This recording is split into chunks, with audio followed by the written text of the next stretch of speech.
বন্ধুরা, আসসালামু আলাইকুম।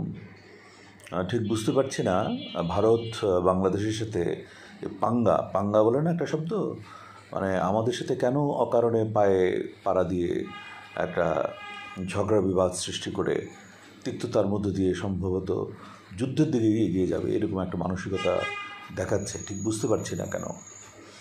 যে দেশে এখনও 70 কোটি মানুষ ওপেন এয়ার ডেফিকেশন করে, মানে খোলা আকাশের নিচে যত্রতত্র পায়খানা করে, যে দেশের মাতৃমৃত্যুর হার এখনও বাংলাদেশের থেকে অনেক বেশি, যে দেশে আন্ডার 5 মর্টালিটি মানে শিশু মৃত্যুর হার 5 বছরের নিচে শিশু মৃত্যুর হার বাংলাদেশের দ্বিগুণ, যে দেশে ইনফ্যান্ট মর্টালিটি 1 বছরের নিচে শিশুর মৃত্যু বাংলাদেশের দ্বিগুণ, যেখানে নিওনেটাল মর্টালিটি রেট মানে 28 জন্মের 28 দিনের মধ্যে মৃত্যু বাংলাদেশের দ্বিগুণ,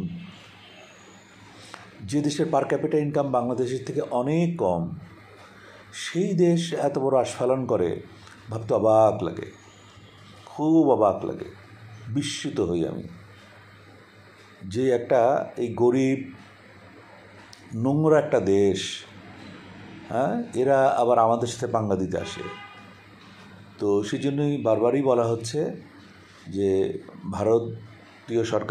ভারতের সরকারকে লক্ষ্য করে বলছি, ভদ্রভাবে বলছি, আপনারা নিজেদেরকে শুধরান, নিজেদের দেশ ম্যানেজমেন্ট করেন। আপনাদের দেশের ভিতরে যে অস্থিরতা, আপনাদের দেশ ভেঙে যে 10টা দেশে পরিণত হতে যাচ্ছে, সেদিকে লক্ষ্য রাখেন, সেটাকে থামলান। সেটা সামলালে আমরা বুঝতে পারবো যে আপনারা সত্যি শান্তি চান, একটা গুড গভর্নেন্স আছে আপনার দেশে। খালিস্তানকে দেখেন কি করা যায়। পুরো দক্ষিণ ভারত 1930 সাল থেকে আন্দোলন করছে, বিকজ রেস্ট অফ ইন্ডিয়ার সাথে দক্ষিণ ভারতের কোনো মিল নাই, ভাষাগত মিল নাই, জাতিগত মিল নাই, কোনো কিছু নাই। ওরা দ্রাবিড় ভাষায় কথা বলে। আপনারা কাশ্মীর দেখেন, আপনারা 7 সিস্টারের অস্থিরতা নিরসন করার চেষ্টা করেন, আপনাদের বছরে যে খাদ্য ঘাটতি সেটা পূরণ করেন, স্বাস্থ্যসেবা পৌঁছে দেন, মানুষের জন্য ভালো কাজ কিছু করেন, তাহলে আমরা বুঝবো যে হ্যাঁ, ভারতের সরকার ভারতবাসীর জন্য কিছু করছে।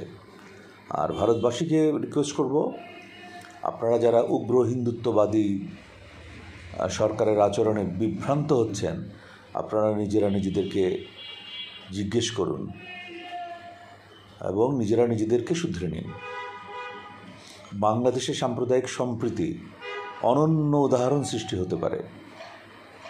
এটা একটু মনটাকে খুলে, মনের জানলাগুলো খুলে দিয়ে দেখেন। আর যদি তারপরেও আপনারা শান্ত না হন, আমাদের করার কিছুই নেই। ভারত বাংলাদেশের 3 দিকে আছে, আমাদের একটা জানলা খোলা, এটা ভুলে গেলে চলবে না। আমাদের কিন্তু একটা জানলা খোলা আছে, আসলে 2টো জানলা। আমাদের দক্ষিণ দিকে আমাদের জানালা খোলা আছে বঙ্গোপসাগর, পূর্ব দিকে এবং পশ্চিমের ওদিকেও আমাদের জানলা খোলা আছে। একদিকে চায়না আছে, একদিকে পাকিস্তান আছে, আর দক্ষিণ দিকে আরেকটু নিচে গেলে মালয়েশিয়া আছে, ইন্দোনেশিয়া আছে, অনেক বন্ধু আছে। খাদ্য ঘাটতি হবে না, আমরা সব ইম্পোর্ট করে আনতে পারবো।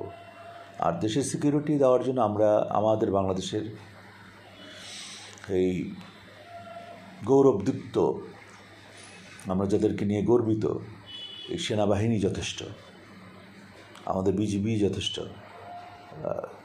মানে বর্ডার গার্ড বাংলাদেশ। তারপরে তো আমাদের আছেই আনসার ভিডিপি 70 লক্ষ। তারপর আমরা আছি 18 কোটি জনগণ, সবাই প্রস্তুত আমরা। তো নিজের দেশ সামলান, নিজের মানুষের মঙ্গল করুন, আর অন্যের ব্যাপারে নাক গলানো বন্ধ করুন। পারলে সারা বিশ্বে শান্তি স্থাপনের জন্য চেষ্টা করুন, নোংরামি ছাড়ুন। আপনার দেশের চারিপাশেই তো আপনি সব শত্রু সৃষ্টি করেছেন পায়ে পাড়া দিয়ে। ভারতের ভিতরে অনেকগুলো দেশ আপনারা খেয়ে ফেলেছেন। গত 70 বছরে আপনারা অনেকগুলো দেশ খেয়ে ফেলেছেন। আপনারা শত্রু সৃষ্টি করেছেন পাকিস্তানকে, ওইদিকে তার উপরে আফগানিস্তানকে, আর ওই সাইডে ইরানকে, আর এদিকে চায়নাকে, নিচে বাংলাদেশকে, শ্রীলঙ্কাকে, মালদ্বীপসকে, নেপালকে, ভুটানকে। আপনার আশেপাশে যারা আছে আপনার কোনো মিত্র নাই, শুধুমাত্র আপনাদের আচরণের কারণে। আপনাদের সমস্ত কিছু গিলে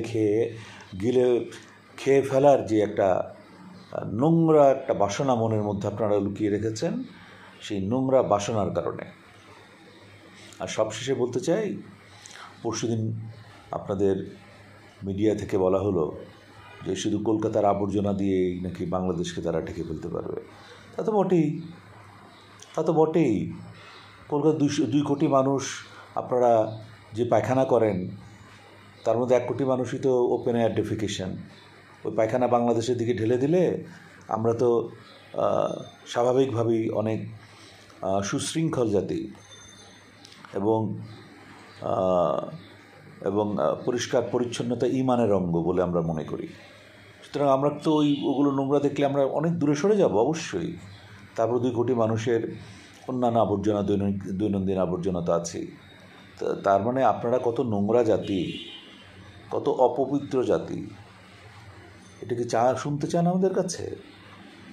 আমি খুব দুঃখ লাগে যে আমি এই সমস্ত কথা বললাম, অপবিত্র। কারণ আপনাদেরই তো ভাই বোন যারা এখানে বাংলাদেশে আছে, হিন্দু সম্প্রদায়, সনাতনী সম্প্রদায়, আমরা তো আত্মীয় স্বজনের মতো করে আছি, আমরা ভাই বোনের মতো করে আছি।